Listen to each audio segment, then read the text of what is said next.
नमस्कार मंडळी, आज आपण सार्थक श्रीमद दासबोध दशक 18व्याला सुरुवात करतो आहे, ज्याचे की शीर्षक आहे बहुजिनसी. चला तर मग संकीर्तनाने सुरुवात करूया. जय जय राम कृष्ण हरी, जय जय राम कृष्ण हरी, जय जय राम कृष्ण हरी, जय जय राम कृष्ण हरी, जय जय राम कृष्ण हरी, जय जय राम कृष्ण हरी, जय जय राम कृष्ण हरी, जय जय राम कृष्ण हरी, जय जय राम कृष्ण हरी, जय जय राम कृष्ण हरी, जय जय राम कृष्ण हरी, जय जय राम कृष्ण हरी, जय जय राम कृष्ण हरी, जय जय राम कृष्ण हरी, जय जय राम कृष्ण हरी, जय जय राम कृष्ण हरी, जय जय राम कृष्ण हरी. जय योगेश्वर श्री कृष्ण की जय. जय श्री राम, जय श्री राम, जय श्री राम, जय जय रघुवीर समर्थ. चला तर मग सुरुवात करूया. सार्थक श्रीमद दासबोध दशक 18वे, ज्याचे की शीर्षक आहे बहुजिनसी. या दशकामध्ये भिन्न प्रकारचे अनेक विषय आल्याने यास बहुजिनसी असे नाव दिले आहे. माणसाचे जीवन सर्व अंगांनी समृद्ध व्हावे अशी श्री समर्थांची दृष्टी होती. त्यामुळे प्रपंच व परमार्थ दोन्हीकडे उपयोगी पडणाऱ्या गोष्टी या दशकात त्यांनी सांगून ठेवलेल्या आढळतात. त्यापैकी विशेष महत्वाच्या अशा: 1. जगामध्ये कितीतरी देव दिसतात, पण आपल्या अंतरी वास करणारा अंतरात्मा हाच खरा देव होय. 2. खरा देव शुद्ध जाणीवरूप आहे. त्याचे अनुसंधान साधणे मोठ्या पुण्याची गोष्ट आहे, पण त्याचे अखंड ध्यान लागले तर तो कृपाळूपणाने खायला प्यायला घालतो. 3. अंतरात्म्याला जाणणारा तो खरा जाणता किंवा ज्ञानी होय. अशा पुरुषाच्या जीवनाच्या सर्व अंगांचा अभ्यास करावा व आपण स्वतः ज्ञानी बनावे. 4. जगात प्रत्येकाला ऐकून व शिकून शहाणपण येते. आपण आळस व वाईट संगत सोडावी, बळजबरीने साधना करावी, एकांतामध्ये जाऊन खूप ग्रंथ अभ्यासावे. ग्रंथांची नुसती पारायणे कामास येत नाहीत. आपण अर्थ समजून घ्यावा व मग लोकांना ठासून सांगावा. 5. नरदेह फार मौल्यवान आहे. त्याने जसे सर्वोत्तम ध्येय गाठता येते, तसे हीनपणाने जगता येते. सामान्य माणूस अति स्वार्थी असतो, पण विचार आणि कष्ट या 2 साधनांनी तो निस्वार्थी आणि भाग्यवान बनू शकतो. 6. माणसांमध्ये पूज्य पुरुष कोण? जो माणूस आपले शरीर अंतरात्म्यासाठी झिजवतो, ज्याच्या ठिकाणी उदंड विचार संपदा आहे, जनी जनार्दन पाहिल्याने जो कोणाचे अंतःकरण दुखवत नाही आणि जो भगवंताचे अखंड गुणगायन करतो, तोच खरा पूज्य होय. त्याच्या पाया पडावे. 7. जगातील प्रत्येक घटना कालानुसारी असते. काल अनुकूल किंवा प्रतिकूल असतो. काल अनुकूल असेल तर कार्य आपोआप होत जाते. काल सर्वांना अनुकूल किंवा प्रतिकूल राहत नाही. 8. जगात थोर कार्य घडवून आणणाऱ्या माणसांपैकी काही माणसे ईश्वराच्या कृपेला पात्र झालेली असतात. इतरांच्याहून ती निराळीच समजावी. सर्व भूत हिते रताः हे त्यांचे प्रधान लक्षण आहे. अनेकांना त्यांचा आधार असतो. त्यांच्या हातून परोपकार घडतो. पुष्कळ लोकांना ते सांभाळतात आणि ते भगवंताचे महत्व वाढवतात. 9. अंतरात्मा दिसत नाही. अंतर्निष्ठ होऊन त्याचे अनुसंधान साधावे. नामरूप बाजूस सारल्याने कर्माच्या कचाट्यातून सुटका होते. एकांतात जाऊन भगवंताची धारणा करावी. एकांत पचवावा, कारण तो पचला तर माणूस फार लवकर तयार होतो. तीव्र धारणा धरून निशब्द ब्रह्म पहावे. स्वतः पावन व्हावे व जगाचा उद्धार करावा. 10. या सर्व उत्तम गोष्टी साध्य होण्यास श्रवण आणि मनन हेच 2 उपाय आहेत. आपला देह आणि आपले मन श्रवण मननाच्या आड येतात. आपणच आपले मन आवरावे आणि देहाच्या अडचणी सांभाळून श्रवण करावे. त्यावर मनन करून पावन होऊन जावे. चला तर मग आता दशक 18व्या मधील समास पहिल्याला आपण सुरुवात करूया, ज्याचे की शीर्षक आहे बहुदेव स्थान निरूपण. आपल्या भोवती वावरणाऱ्या समाजाकडे जर बघितले तर असे आढळते की लोक नाना प्रकारचे देव मानतात. उदाहरणार्थ गणपती, शारदा, ब्रह्मा, विष्णू, महेश, इंद्र, यम, व्यंकटेश, बनशंकरी, खंडेराय, तुळजाभवानी, क्षेत्रपाल इत्यादी किती देव. सांगावे तेवढे थोडेच आहेत. त्यात प्रत्येक देवाचा महिमा असतोच. उदाहरणार्थ खंडोबा म्हणजे कांद्याचे भरीत व रोडगा खायचे महत्त्व, तर मारुती रायाला उडदाच्या पिठाच्या वड्यांची माळ लागते. पांडुरंगाच्या समोर कथेचा अखंड सोहळा चालतो. परंतु या सर्व देवांचे मूळ एक अंतरात्मा होय. त्याचे कर्तृत्व पाहण्यात खरे सार्थक आहे. लोक नेमके त्यालाच चुकतात. तो आपल्या आतमध्ये राहतो खरा, पण तो दिसत नाही. विवेकाने अनुमान करून त्याचे अनुसंधान टिकवण्याचा प्रयत्न करावा. त्याचे अनुसंधान टिकण्यास पुण्य लागते. अनुसंधानाने पाप भस्म होते. अंतर्मुख झाल्याखेरीज अनुसंधान साधत नाही. म्हणून अंतर्निष्ठ तेवढेच करतात, बाकीचे बुडतात. चला तर मग आता ओवी वाचनाला सुरुवात करूया. दशक 18वे, समास पहिला, बहुदेव स्थान निरूपण. प्रथम त्या काळी लोकांमध्ये प्रचलित असलेल्या अनेक देवदेवतांचे अगदी थोडक्यात वर्णन आता येथे श्री समर्थ करतात. श्रीराम. जय जय रघुवीर समर्थ.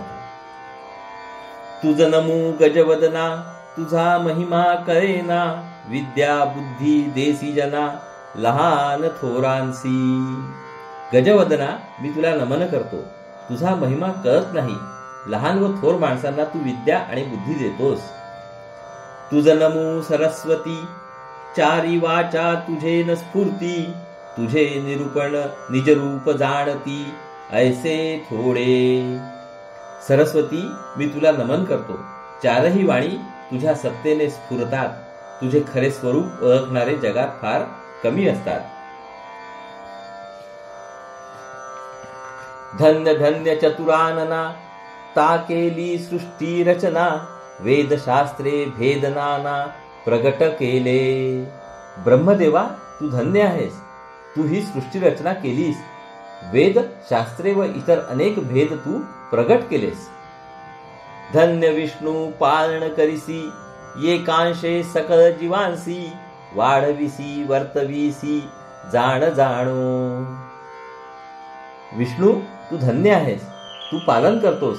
आपल्या एका अंशाने सर्व जीवांना त्यांच्या अंतरंगाप्रमाणे वाढवतोस व वागवतोस. धन्य धन्य भोळा शंकर, जयाच्या देण्यास नाही पार, राम नाम निरंतर जपत आहे. भोळा शंकर धन्य होय. त्याच्या देण्याला काही मर्यादाच नाही.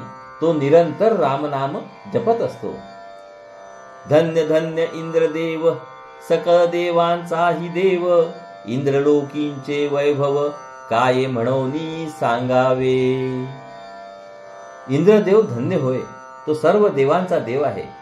इंद्रलोकांचे वैभव वर्णन करणे कठीण आहे. धन्य धन्य येम धर्म, सकळ जाणती धर्माधर्म, प्राणी मात्राचे वर्म ठाई पाडिती.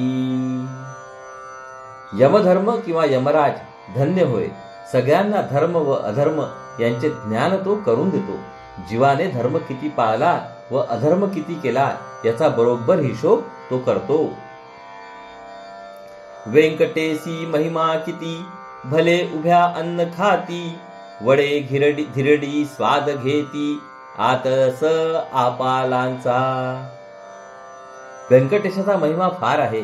तेथे चांगली माणसे उभ्याने अन्न खातात. वडे धिरडी आणि खमंग घारग्यांचा ते रसास्वाद घेतात. धन्य तू वो बनशंकरी, उदंड शाखांची आहारी, विवर विवरो भोजन करी, ऐसा कैचा. हे बनशंकरी, तू धन्य आहेस. तुझ्या नैवेद्याला खूप भाज्या असतात. बनशंकरीला शाकांबरी म्हणतात.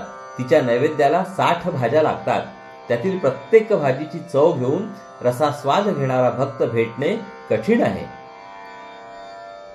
धन्य भीम गोलांगुळा, कोरवड्यांच्या उदंड माळा, दही वडे खाता सकळा समाधान होये.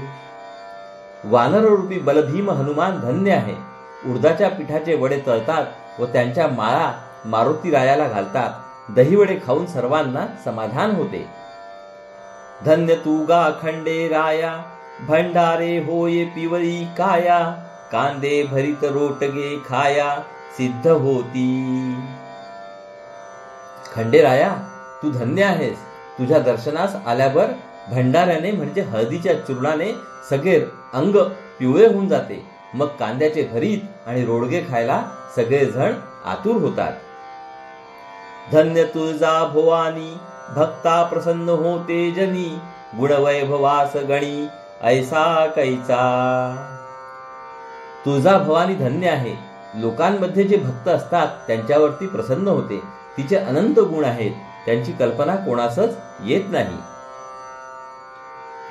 धन्य धन्य पांडुरंग, अखंड कथेचा होतो धिंग, तान माने राग रंग नाना प्रकारी.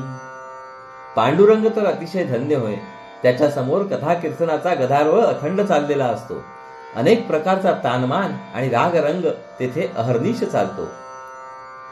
धन्य तू गा क्षत्रपाळा, उदंड जनाचा लाविला चाळा, भावे भक्ती करिता फळा वेळ नाही. क्षेत्रपाल भैरोबा, तू धन्य आहेस. अनेक लोकांना तू प्रेम लावले आहेस. मनापासून तुझी भक्ती केली तर फळ मिळण्यास उशीर लागत नाही. रामकृष्णादिक अवतार, त्यांचा महिमा अपार, उपासनेस बहुत नर तत्पर झाले. रामकृष्ण वगैरे हे अवतार आहेत.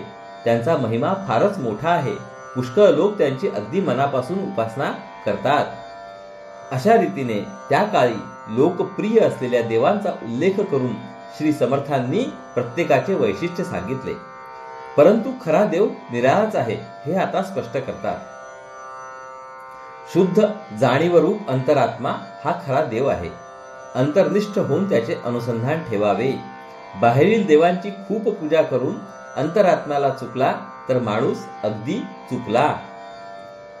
सकळ देवांचे मूळ तो हा अंतरात्माची केवळ, भूमंडळी भोग सकळ त्यासीच घडे. सगळ्या देवांचे मूळ असेल तर तो हा अंतरात्माच आहे. या जगामधील सारे भोग अखेर अंतरात्म्यालाच घडतात. नाना देव होऊन बैसला, नाना शक्ती रूपे झाला, भोगता सकळ वैभवाला तोची एक. अंतरात्मा अनेक देवांच्या रूपांनी व शक्तीच्या रूपांनी व्यक्त होतो. सर्व प्रकारचे वैभव भोगणारा फक्त तोच एक आहे. याचा पहावा विचार, उदंड लांबला जो जार, होत जाती देवनर किती म्हणोनी. हा विचार नीट करून पाहावा. देवांचे वर्णन करायचे म्हणजे फार मोठा विस्तार आहे. देव आणि माणसे किती होऊन जातात याची गणती करणे शक्य नाही. कीर्ती आणि अपकीर्ती, उदंड निंदा उदंड स्तुती, सर्वत्रांची भोग प्राप्ती अंतरात्म्यासीच घडे. जगामध्ये होणारी कीर्ती आणि अपकीर्ती, अतिनिंदा आणि अतिस्तुती या सगळ्या गोष्टी अखेर अंतरात्म्यालाच भोगाव्या लागतात. कोण देही काये करीतो, कोण देही काये भोगितो, भोगी त्यागी वीतरागितो एकची आत्मा. काही देहात तो कार्य करतो, काही देहात तो भोग भोगतो. भोग असो वा त्याग असो वा वीतराग असो, सर्वांचा अनुभव घेणारा तो अंतरात्मा एकच आहे. प्राणी साभिमाने भुलले, देहाकडे पाहात गेले, मुख्य अंतरात्म्यास चुकले अंतरी असोनी. माणसे देहाभिमानाला भुलतात आणि केवळ देहालाच पाहतात, देहालाच खरेपणा देतात. त्यामुळे अंतरात्मा देहामध्ये वास करीत असून देखील त्याला चुकतात. आरे या आत्मयाची चळवळ पाहे, ऐसा भूमंडळी कोण आहे, अगाध पुण्ये अनुसंधान राहे काही एक. अहो, या अंतरात्म्याचे कर्तेपण समजणारा व जाणणारा माणूस फारच क्वचित आढळतो. फार मोठे पुण्य गाठी असेल तर त्याचे थोडेफार अनुसंधान राखता येते. त्या अनुसंधाना सरिसे, जळोनी जाई जे किलमिशे, अंतरनिष्ठ ज्ञानी ऐसे विवरोध पाहती. त्याचे अनुसंधान लागल्याबरोबर पाप जळून जाते. जो अंतर्निष्ठ ज्ञानी असतो तो हे सगळे नीटपणे समजतो. अंतरनिष्ठ तितुके तरले, अंतरभ्रष्ट तितुके बुडाले, बाह्याकारे भरंगळले लोकाचारे. जे अंतर्निष्ठ पुरुष असतात तेवढेच तरतात, जे अंतर्भ्रष्ट असतात ते सारे बुडतात, वाया जातात. कारण बहिर्मुख लोकाचाराच्या नादी लागून ते भरमसाठ वागतात. इति श्रीदासबोधे गुरु शिष्य संवादे बहुदेवस्थान निरूपण नाम समास पहिला. तर श्रोते हो, अशा रीतीने आपले येथे दशक 18व्या मधील समास पहिल्याचे वाचन पूर्ण झाले आहे. हरिओम तत्सत, हरिओम तत्सत, हरिओम तत्सत. हरे कृष्ण कृष्ण कृष्ण हरे हरे, हरे राम राम राम हरे हरे. हरे कृष्ण कृष्ण कृष्ण हरे हरे, हरे राम राम राम हरे हरे. हरे कृष्ण कृष्ण कृष्ण हरे हरे, हरे राम राम राम हरे हरे. हरे कृष्ण कृष्ण कृष्ण हरे हरे, हरे राम राम राम हरे हरे. हरे कृष्ण कृष्ण कृष्ण हरे हरे, हरे राम राम राम हरे हरे. हरे कृष्ण कृष्ण कृष्ण हरे हरे, हरे राम राम राम हरे हरे. हरे कृष्ण कृष्ण कृष्ण हरे हरे, हरे राम राम राम हरे हरे. हरे कृष्ण कृष्ण कृष्ण हरे हरे, हरे राम राम राम हरे हरे. हरे कृष्ण कृष्ण कृष्ण हरे हरे, हरे राम राम राम हरे हरे. जय योगेश्वर श्री कृष्ण की जय हो. जय श्री राम, जय श्री राम, जय श्री राम. जय जय रघुवीर समर्थ. चला तर मंडळी, पुढील भागात परत भेटूया. नमस्कार. हरिओम हरिओम हरिओम.